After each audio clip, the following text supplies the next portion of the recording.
2018년 12월 16일 하나님께서 저에게 주시는 말씀은 요한복음 6장 22절에서 30절입니다. 요한복음 6장 22절에 30절 말씀을 봉독에 올리겠습니다. 이튿날 바다 건너편에 서 있던 무리가 배 한 척 외에 다른 배가 거기 없는 것과 또 어제 예수께서 제자들과 함께 그 배에 오르지 아니하시고 제자들만 가는 것을 보았더니 그러나 디비라에서 배들이 주께서 축사하신 후 여럿이 떡 먹던 그곳에 가까이 왔더라. 무리가 거기에 예수도 안 계시고 제자들도 없음을 보고 곧 배들을 타고 예수를 찾으러 가버나움으로 가서 바다 건너편에 만나 랍비 언제 여기 오셨나이까 하니 예수께서 대답하여 이르시되 내가 진실로 진실로 너희에게 이르노니 너희가 나를 찾는 것은 표적을 본 까닭이 아니요 떡을 먹고 배부른 까닭이로다. 썩을 양식을 위하여 일하지 말고 영생하도록 있는 양식을 위하여 하라. 이 양식은 인자가 너희에게 주리니 인자는 아버지 하나님께서 인치신 자니라. 그들이 묻되 우리가 어떻게 하여야 하나님의 일을 하오리이까? 예수께서 대답하여 이르시되 하나님께서 보내신 일을 믿는 것이 하나님의 일이니라 하시니 그들이 묻되 그러면 우리가 보고 당신을 믿도록 행하시는 표적이 무엇이니까? 하시는 일이 무엇이니까? 아멘. 여러분 설교 들으실 때 아멘을 하실 때 좀 크고 확실하게 하시면 좋겠습니다. 옆에 눈치 보느라고 못한대요. 왜 눈치를 보세요? 아멘 하는데. 한번 합시다. 할렐루야 하면 아멘 합니다. 할렐루야! 아멘. 이렇게 잘하면서. 여러분 아멘 해야 저도 소리가 힘이 나지. 말 안 해도 갈수록 소리가 자꾸 적어져. 그것도 시대 뜨듯이 아멘 하는 그것도 민폐입니다만. 지금은 그렇지 않습니다만 유럽이 기독교 문화에 의해서 영향을 받던 1000년 넘는 긴 세월 동안 세계에 굉장히 중요한 세 갈래 길의 순례길이 생겨났습니다. 가장 중요한 것이 예루살렘에 있는 예수님의 무덤, 이름하여 성묘로 가는 순례길. 지금도 많이 성지순례 가죠. 두 번째가 바울의 무덤이 있는 로마로 가는 길이 있습니다.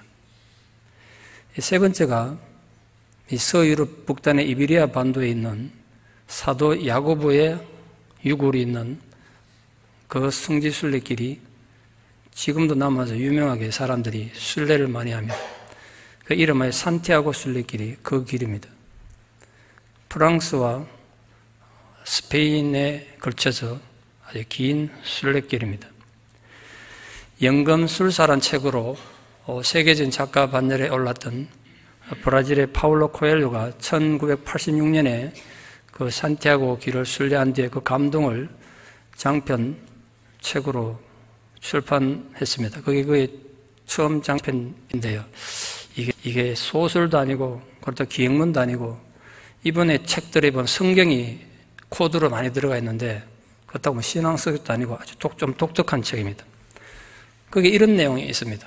코엘료가 안내자의 안내를 받아가지고 그 순례길을 나섰는데 안내자가 길을 찾아주는 게 아니고 그냥 조언만 한 겁니다. 근데 길은 순례자가 자기가 찾아가야 돼요.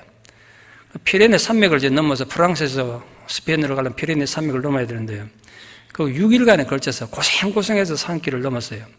그래서 마을이 내다보이는 어떤 언덕에서 앉아서 휴식을 취할 때 순례자가 코엘료 보고 묻습니다. 피레네 산맥을 넘어온 감상이 어떠냐고. 6일 동안 고생해 넘어왔으니까 얼마나 기분이 좋았겠어요. 그 기분이 참 좋습니다. 이러니까 안내자가 아주 비꼬면서 이렇게 말해요. 참 좋을 겁니다, 기분이. 하루면 건널 길을 6일간이나 걸었으니 이래 말했어요.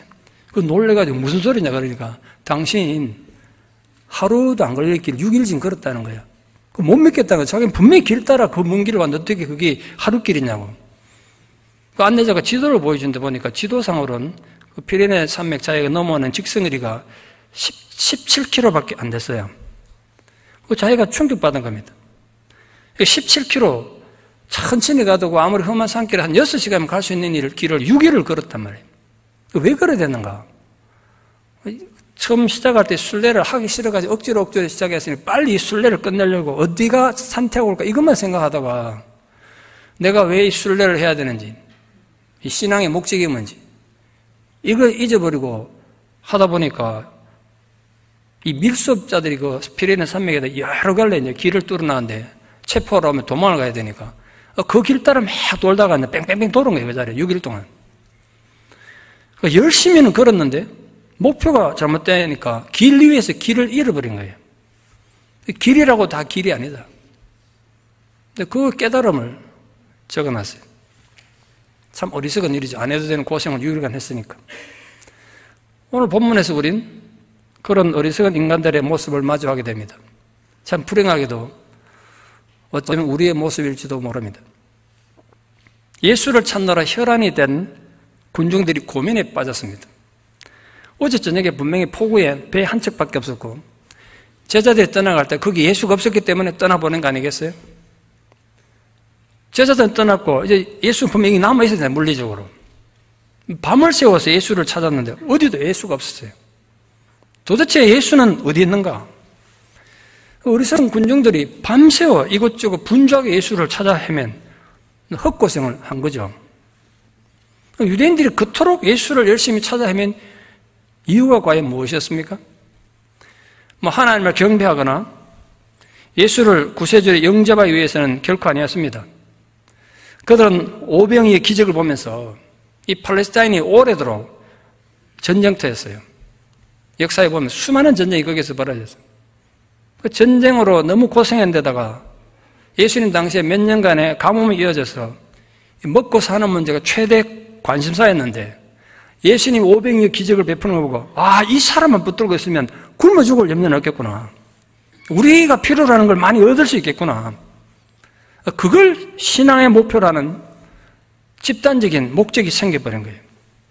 그래서 자기들의 생활의 안정을 위해서 예수를 왕으로 삼고자 하는 그 욕망 때문에 밤새워서 열심히 예수를 찾고 있었던 겁니다. 그러면서도 자신들이 지금 어떤 영적 상태에 있는지 이런 데는 아무런 관심이 없었습니다. 여러분, 오늘도 예배 오셨는데 여러분 예수를 믿는 이유가 뭡니까? 왜 교회 오십니까? 자기 영혼의 구원을 위해서입니까? 아니면 세속의 성공과 평안을 위해서입니까? 혹시나 누구보다 열심히 믿긴 하는데 그 믿음의 내용을 들여다보니까 개인의 피로와 안녕과 행복을 위해서 믿는 건 혹시 아닙니까? 계속해서 예수를 찾다가 찾지 못한 군중들은 간밤에 풍랑을 피해서 포구 안으로 여러 척의 배들이 피신해 들어왔습니다. 근데 그 배를 비롯하고 호수 반대편 가버나움으로 혹시나 거기 있는지 모르겠다 가보자고 갔다가 마침 예수를 발견한 겁니다.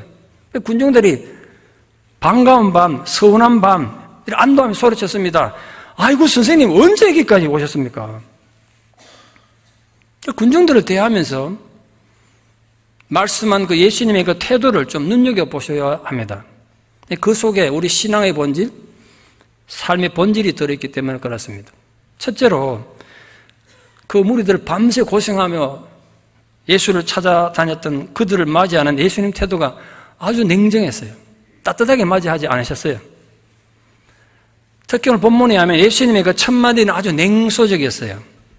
아까 그 코엘료 보고 안내인이 말한 것처럼 참 수고 많았다고 재밌겠다고 그래 냉소한 것처럼 너희들이 나를 그렇게 열심히 찾아다니는 이유는 표적을 봤기 때문이 아니라 빵 먹고 배불렀기 때문이구나. 한마디로 말하자 잘못된 목적으로 나를 열심히 찾고 있다는 것에 대해서 신랄하게 비판하신 겁니다. 유대인들이 예수님을 자기들의 필요를 채워주는 마술사 정도로만 생각했지 영생을 주시는 메시아로 전혀 생각하지 않고 있다는 것에 대한 비판이었어요. 그러니까 그들이 만약 오병이어 이 기적의 표적의 그 의미를 제대로 이해했다면 하나님의 은혜가 이미 그들에게 어떻게 임했는지 알았을 거란 거예요. 그때나 지금이나 예수를 찾는 게 중요한 게 아니라 왜 찾느냐가 중요해요. 여러분은 왜 예수를 찾으십니까? 표적입니까? 빵입니까? 신앙의 목표가 잘못되면 인간은 더욱 혼란한 가운데 방황하게 되고 신앙생활을 하면서도 영적으로 파괴돼요. 신앙생활을 하면서도 영적으로 파괴된다니까요. 예수님이 나누어 주신 빵과 물고기는 예수님이 하늘에서 온 영원한 생명임을 나타내는 표적, 사인이었단 말이에요. 그러나 눈 멀고 귀 먹은 이 유대인들 어리석음은 자기들 배 채우는 일에만 신경을 쓰느라 예수님이 보여주시고자 했던 그 표적은 전혀 보지도 못하고 그 표적 속에서 빵과 생선만 발견한 거예요. 그 결과 자신들의 영혼에 굶주려면 전혀 관심도 없고 육신의 배를 채우는 데만 관심을 갖는 비극의 주인공들이 된 것입니다. 그래서 인류 최고의 축복의 기회를 그렇게 험하게 날려버린 거예요. 오늘 이 예배 오신 여러분들의 관심은 어디에 있습니까? 무엇이 진짜 우리가 관심을 두어야 할 부분입니까? 우리의 영적 상태는 우리 영혼을 결정합니다. 지금 내 현재 영적 상태가 죽고 내 영혼을 결정한다고요. 이게 조금만 생각하는 능력이 있고 현명한 사람이라면 생존에 있는 동안, 내 생명에 있는 동안 자신의 영혼이 병들지 않도록, 혹시 병들었다면 그 병든 영혼을 건강하게 회복하도록 올바른 생명을 가지도록 최선의 노력을 다 하셔야 돼요. 이 성경에 쓰이던 당시 로마 사회는 로마 전 역사에서 사치가 극에 달하던 사회입니다. 역사에 많은 기록이 있죠. 매일 밤 벌어지는 연회에서 연이어 나오는 그 맛있는 음식, 뒤에 더 맛있는 음식이 나올 땐 이미 배는 불러. 그걸 토해내기위해서 구토제를 먹거나 노예들을 시켜서 먹은 음식을 토해내는 그런 일이 비일비재했습니다. 어떤 심리학자가 이렇게 묘사하는 걸 봤습니다. 그들이 겉으로 먹고 마시는 일에 침몰한 이유가 뭐냐? 이 세상에서는 결코 채울 수 없는 갈증과 배고픔으로 굶주려 있었기 때문이다. 역설적이게도 그들이 엄청나게 부유하면서도 무서울 정도로 굶주려 있었던 거예요. 그게 지금 등장하는 군중들, 유대인들의 영적 상태였습니다. 삶의 목표가 잘못되니까 채워지지 않는 영적, 정서적 배고픔으로 이렇게 방황하게 된 거예요. 예수님이 오병이어 기적을 보여준 것은 단순히 인간들의 굶주린 한 끼 식사를 해결하려는 게 절대로 아니었습니다. 예수님 자신이 인간 영혼을 살리기 위한 생명의 빵이 되신 표적을 보여주신 거예요. 그러나 유대인들은 오로지 빵과 욕망이 그냥 대상이었을 뿐이에요. 생활의 안정을 가져다 준 경제 문제, 인생의 성공에만 의미를 두었어요. 그걸 놓칠까 봐. 이 예수 놓치면 우리 욕망을 잃어버리는데, 그래서 미친 듯이 예수를 찾고 다녔어요. 이 군중들을 향한 예수님의 간절한 바람은 그들 영혼의 회복이었습니다. 아니, 가치가 일정한 이유는 그 영혼의 가치 때문이에요. 그런데 우리의 영혼이 병들어 있단 말이에요. 지금 병들어 있어. 기회가 있을 때 제때 치료하지 않으면 영원히 기회가 없을 거예요. 그래서 예수님은 유대인들이 그렇게 열정적으로 예수님을 찾으러 왔을 때 자신들의 영혼에 대해서 아무 관심도 없고 자신들의 영혼이 지금 어떤 상태였는지 생각지도 않고 오직 눈에 보이는 빵, 물고기, 그 물질만을 열심히 쫓아오고 있는 걸 그렇게 싫어하셨던 거예요. 오늘 우리를 향해서도 마찬가지일 것입니다. 그래서 예수님께서는 군중들의 잠자는 영혼을 깨우기 위해서 핵심적인 잠언을 주셨어요. 이 잠언은 오늘 우리에게도 굉장히 중요한 교훈과 경고의 메시지예요. 썩을 양식을 위하여 일하지 말고 영생하도록 있는 양식을 위해서 일하라. 물질적인 배고픔은 밥 먹으면 해결돼요. 그렇잖아요. 그러나 인간에게는 물질로는 결코 만족시킬 수 없는 영적인 배고픔이 있다고요. 그 영혼의 배고픔은 오직 영생의 양식으로만 채워질 수 있어요. 그 영생의 양식이란 영혼이 생명을 존속하게 하는 영혼의 양식을 의미해요. 예수님은 썩어질 육체를 위한 욕심이나 그런 기대를 갖지 말고 하늘에서 주시는 영적인 것, 그 영원한 생명을 추구하라고 말씀하신 거예요. 왜냐하면 썩을 양식은 아무리 먹어도 영혼을 배부르게 할 수 없기 때문에. 여러분은 영적으로 배부르십니까? 영적으로 건강하십니까? 영혼의 건강함 없이 육신적으로 아무리 많은 것을 소유하고 누리고 먹고 마셔도 인간은 결코 배부를 수 없습니다. 오히려 감당할 수 없는 배고픔만 더 심해질 것입니다. 그 결과 열심히 살긴 사는데 살면서 점점 더 환멸을 얻을 거예요. 신앙생활 하긴 하는데 기쁨도 소망도 없이 채워지지 않는 영혼의 배고픔 속에서 늘 고통받게 될 것입니다. 예수님이 들려주셨던 어리석은 부자 비유가 있습니다. 영적인 준비는 전혀 하지 않으면서 썩을 양식만을 위해서 살았던 그 인간의 어리석음을 예수님이 비판하셨죠. 오늘 너 생명 가져가면 네 그렇게 은행에 재어놓은 그 돈 다 누구 것이 되겠느냐? 뭐 그러셨잖아요. 지금 군중들이 바로 그 어리석은 부자들 같다는 거예요. 썩을 양식으로는 결코 영혼의 만족을 누릴 수 없습니다. 그리스 신화에 이런 스토리가 있습니다. 지금 그리스 북부 지역에 가면 테살리아라는 주가 있는데요. 그게 예전에 하나의 도시국가였을 때 그 테살리아의 왕이었던 에릭시톤의 얘기가 있습니다. 이 에릭시톤이 굉장히 부자였는데 이 왕이 굉장히 교만했어요. 그 대지의 여신인 데메트르가 관리하는 신성한 숲을 마음대로 밀어버리고 또 데메트르가 가장 소중히 여긴 나무도 잘라버렸어요. 그 이 대지 여신 데메트르가 얼마나 화가 났겠습니까? 그 기아의 신인, 배고픔의 신인 리모스를 명령해가지고 이 에릭시톤이 잠을 자는 동안 그 기아를, 배고픔을 그에게 줘버리라고 명령해요. 잠을 자다 일어났는데 에릭시톤이 견딜 수 없는 배고픔에 시달립니다. 그 땅에서 나는 거든 바다의 것이든 하늘의 것이든 먹을 수 있는 건 전부 가져오라 그래서 식탁에 올려놓고 먹습니다. 근데 먹으면 먹을수록 배가 고파요. 먹으면 먹을수록 배고파서 한탄해요. 신화에 이렇게 되어 있습니다. 에릭시톤이 먹은 식량이라는 게 하루의 식량이 그 한 도시, 아니 그 한 나라 전체 백성이 먹을 수 있는 양이었는데도 그는 만족할 수 없었다. 먹을수록 더 먹고 싶어진 거예요. 채우지 않는 배고픔으로 엄청난 부자였던 에릭시톤이 그것도 먹는데 다 써버리고 알거지가 됐습니다. 급기야는 자기 딸 메스트라도 팔아가지고 음식을 사 먹어요. 끝내는 먹다가 먹을 게 없으니까 자기 몸을 먹기 시작합니다. 나중에 이빨만 남아요. 뭐 신하니까 이빨만 남아가지고 계속 배고프어서 그 먹을 걸 탐하는 그런 내용으로 신화가 끝나요. 썩을 양식을 위해 사는 인간의 어리석은 욕망을 신화는 그렇게 표현하고 있습니다. 지금 예수를 열심히 찾아다니는 유대인들이 바로 이 에릭시톤처럼 썩을 양식을 위해 사는 자들이었습니다. 썩을 양식으로는 결코 영혼의 배고픔을 채울 수가 없습니다. 인간은 자신 안에 그 죄가 해결되지 않으면 끝없는 굶주림과 불안함과 원망과 미움에서 벗어날 방법이 없습니다.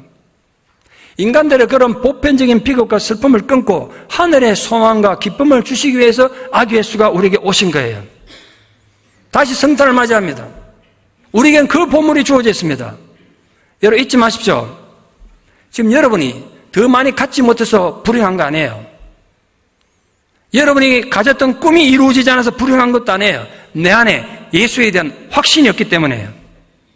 내 안에 예수에 대한 확신이 없으니까 내 모든 불행과 슬픔이 시작된 겁니다. 나의 내면이 예수로 채워지면 모든 불행도 슬픔도 원망도 미움까지도 하나님 주신 기쁨과 만족과 풍성한 위로와 사랑으로 채워질 것입니다. 다시 말하자면 이 성탄에 하나님께서 그 하늘의 놀라운 축복의 종합 선물 세트를 여러분 모두에게 주어주시는 은혜가 있기를 축원합니다. 그걸 좀 받아 누리십시오. 세 번째로 예수님께서 유대인들에게 나는 하나님께 인치신 자, 도장 찍으신 자, 보증하신 자라고 말씀하셨습니다. 예수님은 인간들에 의해서 떠받들려서 왕이 되어야 되는 존재가 아니라 이미 하나님에 의해 가지고 만왕의 왕으로 승인된 분이라는 것, 그런 권위를 가진 분이라는 거예요. 근데 그 왕이 왜 오셨느냐 하면 왕으로 오신 그분이 인간들의 빵 문제를 해결하기 위해서 오신 것이 아니라 그들의 죽은 영혼을 살리고 병든 영혼을 치유해서 영원한 생명을 주시기 위해서 오셨다는 것을 하나님이 보증했다는 거예요. 그게 인쳤다, 도장 찍었다는 뜻이에요. 그러나 유대인들은 영혼의 중요성은 전혀 모르고 있었습니다. 그러니까 자신들의 영혼이 지금 얼마나 비참하게 병들었는지 알지 못한 채 사는 안정 문제, 생활의 안정 문제만 위해서 예수를 찾아다닌 거예요. 누구에게나 건강은 중요하죠. 그러나 육신의 건강보다 더 중요한 건 영혼의 건강입니다.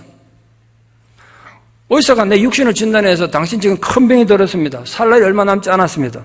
그럼 우리가 그 얼마나 심각하게 받아들이고 신경을 씁니까? 그런데 놀랍게도 자기 영혼에 대해서는 관심이 없으세요. 여러분 어느 게 더 중요합니까? 어느 게 더 중요해요? 제가 분명히 한 가지 예언하는데요. 앞서거니 뒤서거니 해서 조금 더 시간이 지나면 여기 있는 모든 분들이 한 줌 흙으로 돌아갈 거예요. 그러나 여러분의 영혼은, 그 영혼의 건강은 영생과 영벌, 천국과 지옥, 나의 영혼을 결정한단 말이에요. 어느 게 중요해요, 그러니까. 그래서 내 생존한 날 동안 병든 영혼을 치료하지 못하면 그 영혼은 영혼이 비참한 상태에 빠진단 말이에요. 이 부자와 나사로 비유해서 나오는 그 어리석은 부자처럼 육신의 안락과 풍요로움에만 큰 의미를 두고 살고 자신의 영혼에 대해서는 아무런 관심도 없이 살다가 꺼지지 않는 유황불에 고통받는다고 예수님이 경고하신 것처럼 그게 우리에게 닥칠 거란 거예요. 이 사실은 유대인들뿐 아니라 오늘 우리에게도 중요한 교훈이고 경고 아니겠습니까? 많은 사람들이 교회를 찾고 예배를 드립니다. 근데 무엇을 위해서 예배를 드립니까? 생활의 안정, 육신의 건강, 내 자식들의 미래, 불안정한 세상에서 위로받기 위해서 그거 다 아름다운 일이죠. 다 귀한 일들입니다. 그러나 불행하게도 그것은 기독교의 본질이 아닙니다. 기독교의 본질은 그런 데 있는 게 아닙니다. 예수님이 이 세상에 오신 목적은 우리들의 생활에 안정을 주시기 위해습니까? 병든 육신을 그냥 치유하기 위해습니까? 예수님이 그런 것 때문에 세상에 오신 것이 아니에요. 그런 것을 초월해서 우리로 하여금 영생명을 누리게 하시기 위해서 오셨어요. 이 세상에 그 어떤 것보다도 내 영혼이 소중한 거예요. 지금 여러분이 은행 통장에 쌓아놓은 그 모든 돈보다 여러분 영혼이 소중하다고요. 그거 가지고 뭐 하시겠어요, 앞으로? 인간의 영원한 굶주림을 해결할 수 있는 건 바로 하나님에 의해서 인치신을 받은 그 성육신을 나의 구주로 받아들임으로서만 가능한 거예요. 군중들이 큰일 났습니다. 자신들이 이렇게 열심히 예수님 찾아다니면 야 너희들 밤새 수고 많았구나 이렇게 칭찬하고 격려할 줄 알았는데 예수님이 이렇게 핀잔 주니까 얼마나 당황이 됐겠어요. 그래서 얼떨결에 이런 질문을 한 것 같아요. 어떻게 하여야 하나님 일을 할 수 있습니까? 이 질문의 어도는 지금 예수님이 하나님 일, 영생 일을 하라 그러니까 그들은 율법을 잘 지키고 율법을 아는 자들인데 혹시 자기들이 모르는 또 지켜야 할 새로운 율법이 있는가 보다 이렇게 질문한 거예요. 이 유대인들의 치명적인 병이 있는데 하나님 은혜를 받기 위해서는 자기들이 뭔가 해야 한다고 생각하는 그 신념, 믿음이에요. 유대인들은 하나님 은혜도 장사의 대상, 거래의 대상으로 생각했어요. 만약 여러분이 성탄절이라고 이곳에게 선물을 했는데 이분이 봤더니 감사합니다. 근데 이거 얼마짜리입니까? 내가 그대로 대가를 정확히 지불할게. 그럼 지갑을 꺼내요. 그럼 선물한 입장에서 얼마나 기분이 나쁘겠습니까? 유대인들이 그런 식으로 신앙생활을 했어요. 신앙도 하나의 거래의 대상으로 생각한 거예요. 내가 이렇게 했으니까 하나님 우리에게 이렇게 해야 한다는 거예요. 이게 그들의 치명적인 영적 병이었어요. 누구나 그런 불치병이 걸릴 수가 있어요. 유대인들이 그렇게 영적인 불치병이 걸린 이유가 뭐냐면 하나님을 자기들 수준으로 생각하고 자신들은 옳기 때문에 절대로 고칠 생각이 없었기 때문이에요. 자기들은 다 옳아. 절대로 고칠 의도가 없었어요. 그 옹졸함과 그 고집이 결국 예수를 죽게 만든 거잖아요. 오늘 본문의 유대인들이든 우리들도 어떤 식으로든 일을 해야 삽니다. 문제는 일을 하는데 무엇을 위해서 하느냐? 무엇을 위해서 일을 하느냐? 이게 중요하죠. 목적이 중요하죠. 썩을 양식을 위해서 일을 하는가? 영생의 양식을 위해서 일을 하는가? 또 어떤 분들은 예수님 이 말씀을 또 오해해가지고 신앙에는 장사도 하면 안 되고 세상에서 돈벌이 하면 안 되고 다 기도원을 가든지 선교사 되든지 목사가 돼야 된다고 오해할까 봐 좀 겁납니다. 그런 건 절대로 아닙니다. 성경에 선명한 기준이 있어요. 예가 있다고요. 군인들이 가슴이 찔려서 세례반대 나와서 묻습니다. 우리는 어떻게 해야 됩니까?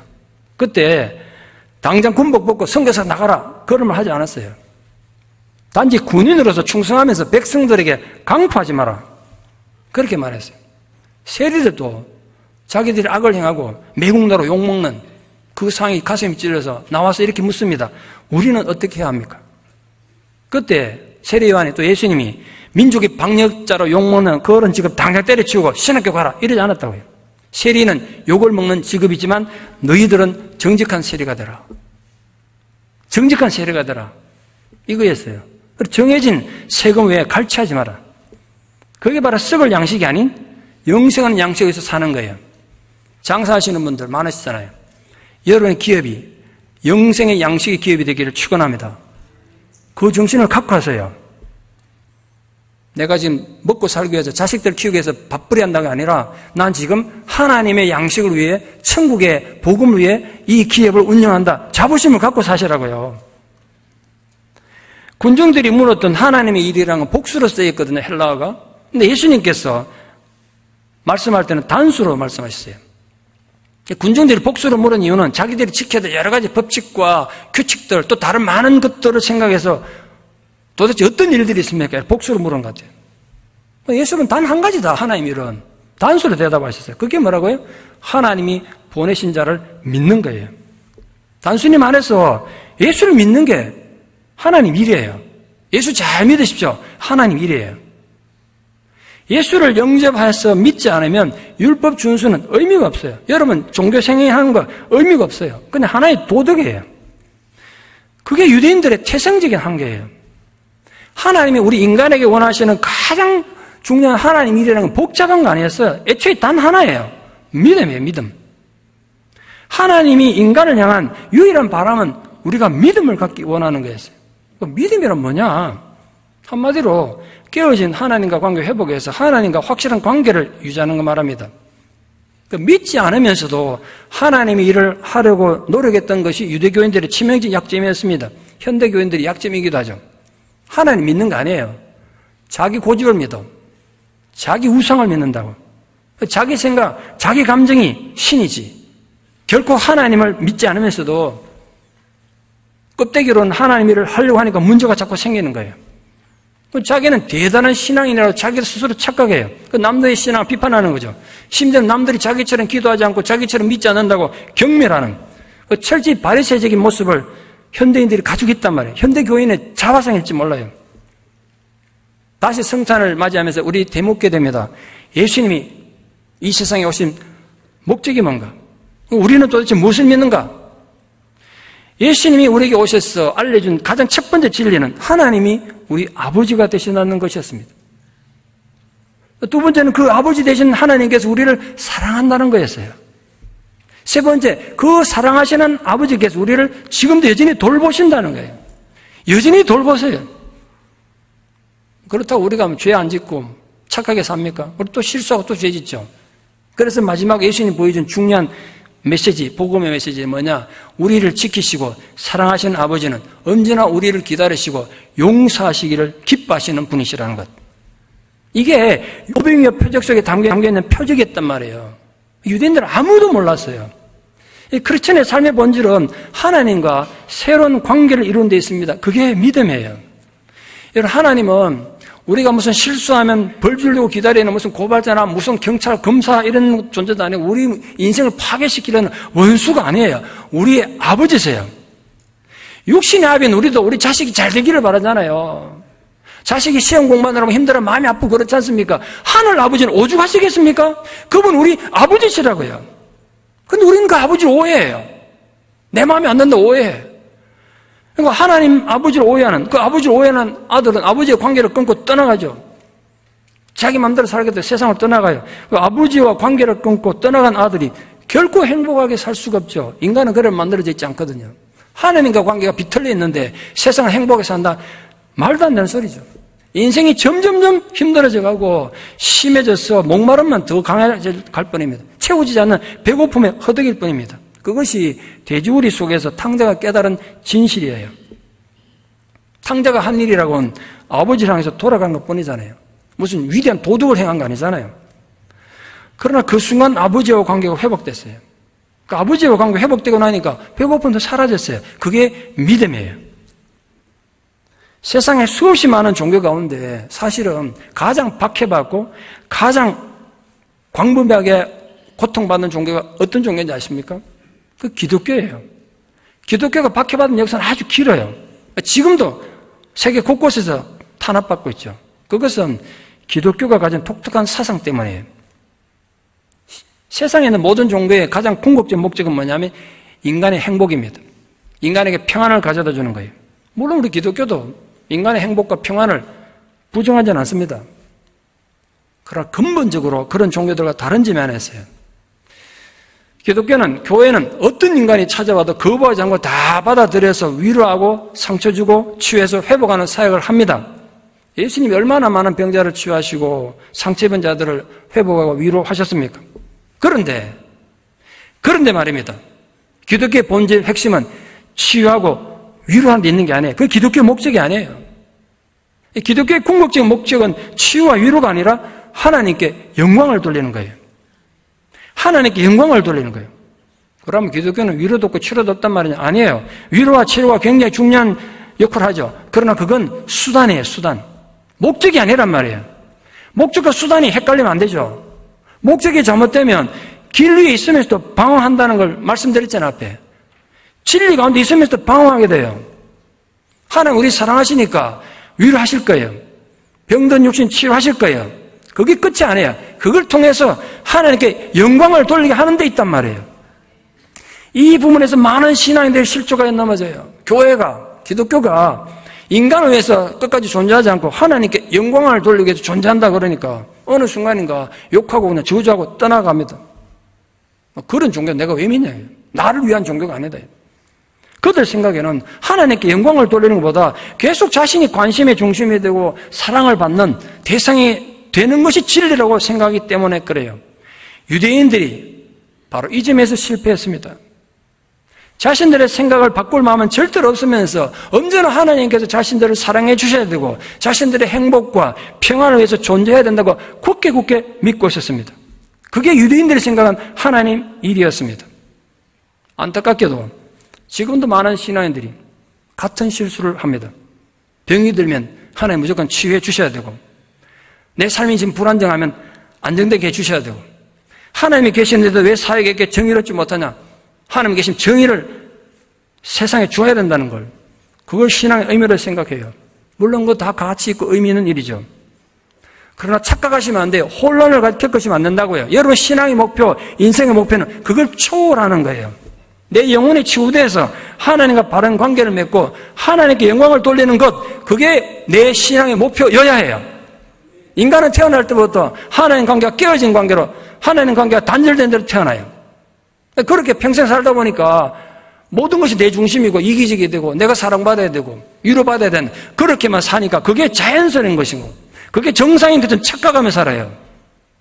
그게 유대인들의 한계였죠. 온갖 산의 진미로 차려진 세상에 말이 는 음식과 몸에 좋은 보약을 먹는다고 내 병든 영혼이 치유되진 않습니다. 인간이 해야 될 가장 중요한 일은 자기 영혼을 살리는 일 아니겠습니까? 여러분 영혼을 여러분이 살려야 된단 말이에요. 누가 대신 안 해줘요? 그렇다면 어떻게 해야 우리 영혼을 살릴 수 있나? 어떻게 해야 병든 내 영혼을 치유할 수 있는가? 도대체 무슨 일을 해야 되느냐? 우리 몸의 건강을 유지하기 위해서는 음식을 먹어야 됩니다. 칼로리를 먹어야 되죠. 그러나 이 영혼은 말씀을 들음으로써 생명을 유지합니다. 다른 방법이 없어요. 그래서 기독교를 말씀의 종교라 그러는 거예요. 다른 어떤 의식을 막 행한다고, 다른 열정을 한다고 생명이 살아나는 것이 아니라 말씀을 들음으로써 생명이 살아나는 거예요. 우리는 하나님 말씀을 들음으로써 우리 병든 영혼, 죽은 영혼이 치유되고 살아납니다. 오병이어의 핵심은 바로 예수님이 인간의 영혼을 살리는 영생을 주시는 생명의 말씀이라는 표적이었습니다. 그러므로 오병이어 기적을 통해서 하나님 은혜를 입었으면 그 다음 뭘 해야 되느냐 하면 말씀을 들어야 돼요. 우리가 이렇게 은혜를 입었다. 이 엄청난 은혜를 입었다. 그럼 이제부터 은혜 받은 우리가 하나님은 어떻게 살기를 원하시는가? 하나님 원하시는 바가 뭔가? 그걸 들어야 돼요. 제가 여러분 묻습니다. 여러분은 하나님이 여러분을 어떻게 살기를 원하시는지 거기에 대한 확신이 있으십니까? 여러분이 어떻게 살기를 원하시는지 관심이 있으십니까? 세상에서 아무리 잘나고 머리 똑똑하고 성공해봐야 무슨 소용이 있습니까? 하나님 앞에 인간이 똑바로 안 되는데. 마찬가지로 영적으로 내가 바로 되어 있지 않으면 모든 종교 행위는 험한 것입니다. 군중들은 이 오병이어 기적을 통해서 부정할 수 없는 하나님 은혜를 목격하고 직접 체험했잖아요. 자기들이 먹었잖아요. 그럼 이제 분명한 하나님 말씀을 들어야 되는 거예요. 그런데도 그들은 표적을 통해서 주시는 하나님 말씀에는 아무런 관심도 없고 단지 먹고 배부른 추억을 되새기면서 더 많은 육신의 만족을 누리기 위해서 예수를 밤을 새워 애타게 찾아다녔던 겁니다. 예수님 그걸 지금 비판하신 거예요. 우리가 예수를 열심히 믿는 건 결코 자랑거리가 아닙니다. 열심히 믿는 자랑거리가 아니에요. 열심히 믿긴 믿는데 그 내용을 들여다보면 내 육신의 안락과 풍요로움과 만족을 위한 것이라면 부끄러운 거예요. 우리 신앙에는 모름지기 못된 짓 하고 살 수는 있는데 부끄러운 줄을 하셔야 돼요. 여러분이 살아오면서 하나님 은혜를 입으셨습니까? 그런 간증이 있습니까? 죽을 고비에서 여러분 하나님 살려주셨습니까? 그렇다면 이제 겸손히 무릎 꿇고 하나님이 내가 어떻게 살기를 원하시는지 들으셔야 돼요. 나를 향한 하나님의 목표는 무엇일까? 내 인생의 목표는 무엇이어야 하는가? 나는 무엇에서 살아야 되는가? 나의 생각, 내 삶의 터전, 내게 주어진 삶의 모든 기회를 통해서 단지 썩을 양식을 위해서 사는 자가 아니라 영생의 양식을 위해서 어떻게 살아야 되는가? 거기 물어야 된단 말이에요. 그러기 위해서 내가 고쳐야 될 점은 무엇인가? 그 영생의 양식을 위해서 사는 자가 되기 위해서 내가 치유되어야 될 점은 무엇인가? 내가 버려야 할 것은 무엇이고 순종해야 될 일은 무엇인가? 구체적으로 하나님의 공동체 이 교회 안에서 진정 내가 하나님에서 할 수 있는 일이 무엇인가? 기회 있을 때 하십시오. 아무 때나 하는 게 아닙니다. 이 교회 안에서 여러분 하나님에서 할 수 있는 게 뭡니까? 저 멀리 가 선교사는 못하더라도 나에게 준 삶의 기회를 통해서 나는 어떻게 살아야 되는가? 그런 질문들에 대한 말씀을 들어야 돼요. 그게 믿음이에요. 그런데 참 안타깝게도 제가 30년 전 목회를 해보니까 사람들은 당신의 영혼은 지금 병들었고 당신의 삶의 방향이 잘못되었다는 말씀 제일 듣기 싫어해요. 듣기 싫어해요. 왜 우리에게 위로의 빵을 주지 않고 야단만 치냐고. 바리새인들이 예수를 거부한 것처럼 반항하는 게 인간의 어리석음이에요. 정말 어리석잖아요. 자기를 진짜 살리려고 하는 건데 예컨대 이런 겁니다. 병원을 갔더니 의사가 내 배를 자꾸 찔러 그래. 이런 나쁜 의사가 어딨냐 말이에요. 위로만 하면 되지. 영적으로 수술하려고 하는데 못하게 하는 거야. 어느 게 자기를 살리는 길인데요. 유대인들은 끝내 그걸 이해 못했기 때문에 예수를 십자가에 못 박아 죽인 거예요. 말씀만이 우리의 병든 영혼을 치유하고 죽은 영혼을 다시 살아나게 할 수 있습니다. 오병이어 기적 같은 은혜를 체험한 사람들은 이제 하나님의 말씀의 은혜에 귀를 기울여야 돼요. 말씀의 귀를. 그런데 인간들은 하나님 은혜를 주시면 더 많은 은혜를 그냥 탐욕스럽게 구합니다. 제가 한 가지 깨달은 신앙의 원리가 있는데요. 하나님 은혜만큼 받기 쉬운 거 없어요. 은혜 받는 건 정말 쉬워요. 쉽다니까요. 우리가 뭐 노력하고 애써야 되는 거예요. 하나님 왜 쉬우냐면 이유가 있어요. 하나님이 우리에게 은혜를 주시고 싶어서 안달이 나 있거든요. 더 많이 주고 싶어서 몸살 나게 하신다고 하나님. 그러니까 받기가 쉬워요. 우리 손만 내밀면 주세요. 그런데 은혜만큼 잃어버리기 쉬운 것도 없어요. 받기 쉬운 반면에 다 잃어버린다고. 우리 사실은 그러니까 내 가정에 내 심령에 하나님 은혜가 없어서 내가 지금 불행한 게 아니라 받은 은혜를 다 잃어버려서 그래요. 이미 하나님 충분히 주셨어요. 충분히 주셨어. 내 마음이 욕심과 거짓으로 채워지면 은혜는 흔적도 없이 사라질 것입니다. 그럼 내 귀에는 복음은 들리지 않고 내 영혼을 살리는 말씀은 들리지 않고 나를 편하게 하는 아첨의 말밖에 들리지 않습니다. 교만한 사람들이 회개하라는 말씀을 듣기가 그렇게 힘든 이유가 여기 있어요. 안 들려. 듣기 싫어. 왜 내가 회개해야 되나 이거야. 여러분 생명 있는 동안 열심히 말씀을 들으십시오. 회개하라는 말씀에 귀 기울이십시오. 더욱 말씀을 사모하십시오. 그게 내 영혼이 살아나는 증거가 되는 겁니다. 내가 영혼이 살아나는 증거가 되고 정말 하나님의 사람의 일을 한다는 건 이 기도 응답으로 나타나는 거예요. 그러니까 내 기도가 응답되는 것에만 신앙의 의미와 가치를 두는 건 목표가 잘못된 거예요. 제 얘기 잘 들으십시오. 많은 분들이 하나님과 이렇게 기도했더니 응답해 주셨다고 간증하는데 그건 귀한 일이죠. 그러네. 그보다 더 차원 높은 얘기가 있어요. 내 기도가 응답되는 것보다 더 중요하고 감격스러운 일은 내가 누군가 기도 응답의 도구로 하나님 앞에 쓰이는 거예요. 하나님께서 나를 기도 응답의 도구로 사용해 주시는 건 정말 신앙인만이 누릴 수 있는 감격이에요. 환희란 말이에요. 여러분이 그런 감정이 있습니까? 여러분이 받은 기도 응답 말고 나는 아무 생각도 없었는데 하나님께서 나를 하나님의 기도 응답의 도구로 써주셨던 그런 감정 말이에요. 그 황송함, 그 신앙 희열을 좀 느껴보기를 바랍니다. 그러려면 여러분 곳간을 좀 열어놓고 사셔야 돼요. 제가 많은 경험 중에 가장 최근에 겪은 거 하나만 좀 소개하려고 합니다. 이런 또 얘기하면 또 목사가 지 자랑한다고 그러는데 대충 오케이 괜찮아요. 내가 내 자랑할 이런 말하는 거 아니니까. 이런 얘기 이제 밤새 할 수 있는데 딱 한 가지만 하겠습니다. 최근에 겪은 거 하나만. 한 달쯤 전에 새벽 기도를 마치고 제가 삼성전에서 보통 새벽 기도 하잖아요. 마치고 강대상에 무릎 꿇고 앉아 기도를 하는데 뜬금없이 몇 년 동안 연락도 안 해봤던 뉴질랜드 선교사님, 목사님 그 연락해야 된다는 거죠. 빨리 연락해보라는 거예요. 기도하다가 목사가 스마트폰 만지기 좀 웃기잖아요. 굳이 기도하는데 이거 해야 되나 말아야 되나? 기도하다가 내가 스마트폰 꺼냈어요. 기도하다가 지금 기도 하면 끝나지도 않고 스마트폰 뉴질랜드랑 시차가 어떻게 되는지도 모르고 그냥 시차가 아직도 모르겠습니다. 어떻게 되는지. 지구 반대편이잖아요. 목사님 잘 계십니까? 오늘 기도하는 중에 목사님 생각이 나서 제가 불쑥 또 연락드립니다. 근데 바로 답장이 오더라고요. 카톡으로 얘기했어요. 근데 제가 그 전에 한국에 방문했다가 집회에서 모아놓은 돈이 좀 있었어요. 제가 매달 부모님 생활비도 보내드려야 되고, 자식 2명 대학도 보내야 되니까, 저희도 돈이 많이 필요하잖아요. 목돈이 생기니까, 욕심이 생기더라고. 써야 될 때가 많으니까. 근데 그게 딱 생각나면서 이분들에게 무슨 필요한 게 있는지 모르겠다고. 근데 사모님은 잘 계십니까? 물은데, 뜻밖의 얘기를 들었어요. 사모님 지금 치과 치료하느라고 이빨이 너무 아파가지고 한국은 나갔는데, 이빨을 7개나 뽑았답니다. 뜻밖의 임플란트를 7개나 해야 된다는 거예요. 제가 그 생각 딱 듣는 순간에, 저도 임플란트 해봐서 알지만 그 하나가 가격이 비싸잖아요. 그 7개나 하려면 돈이 굉장히 많이 들겠더라고.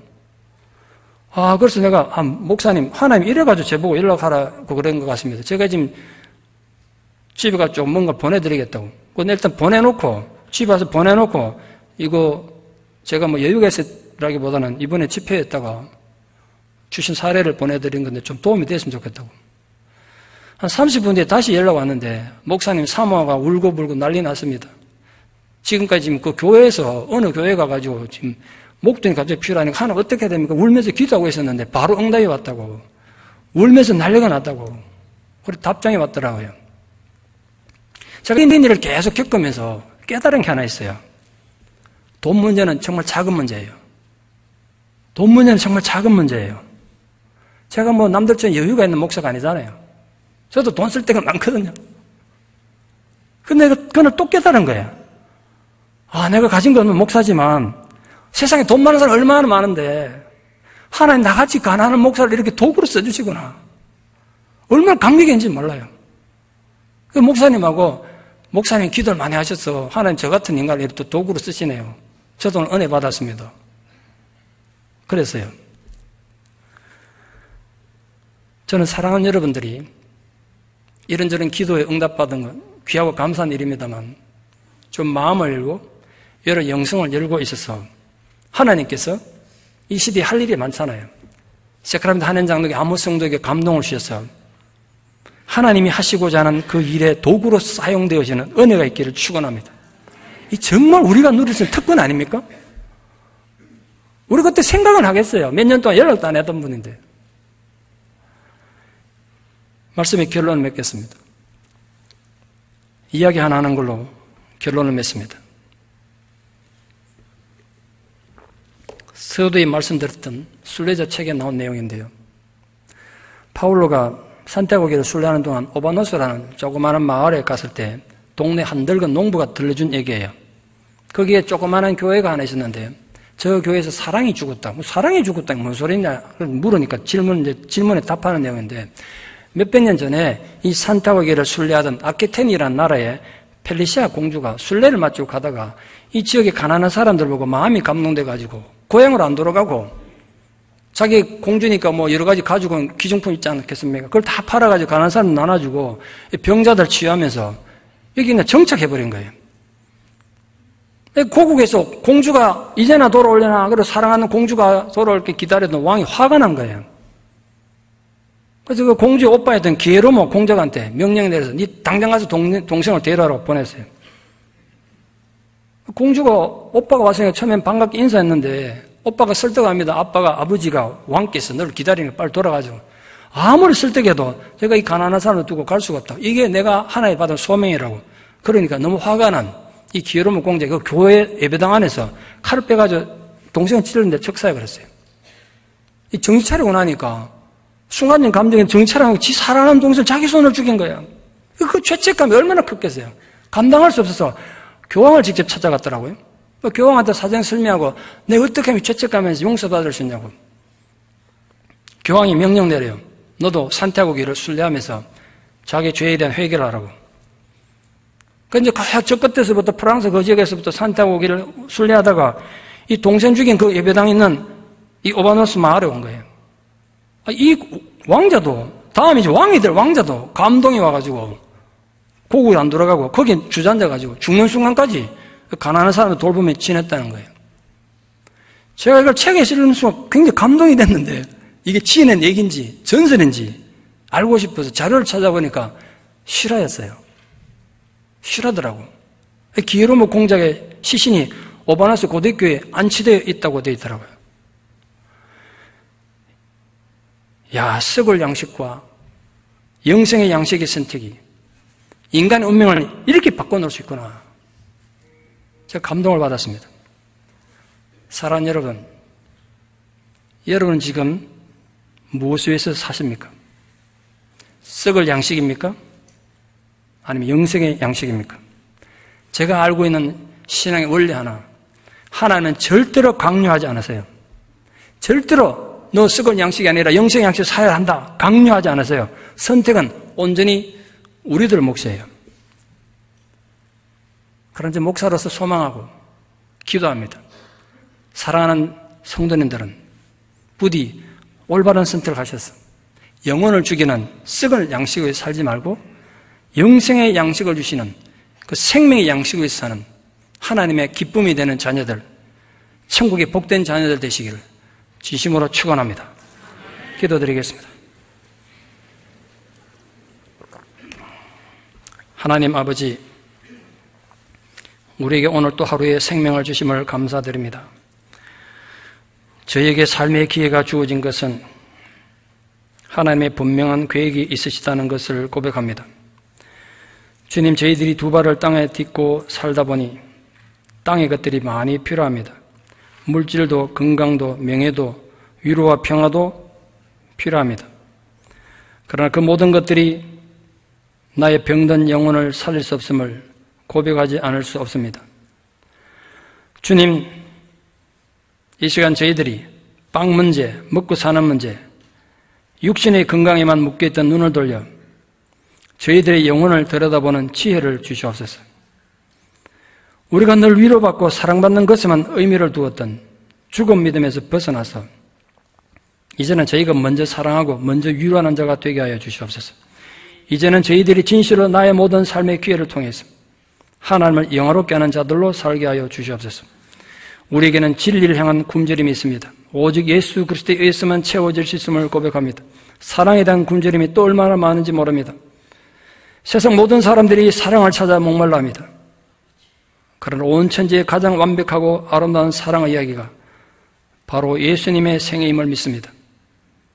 그 아기 예수가 하늘 보좌를 버리고 낮고 천한 말구유에 태어나 주신 것을 감사드립니다. 부디 저희들이 살아생전에 썩을 양식이 아닌 영생의 양식을 위해 살아가는 지혜로운 하나님의 자녀들, 충성된 주님의 제자들 되게 도와주시옵소서. 예수님 이름으로 기도드리옵나이다. 아멘.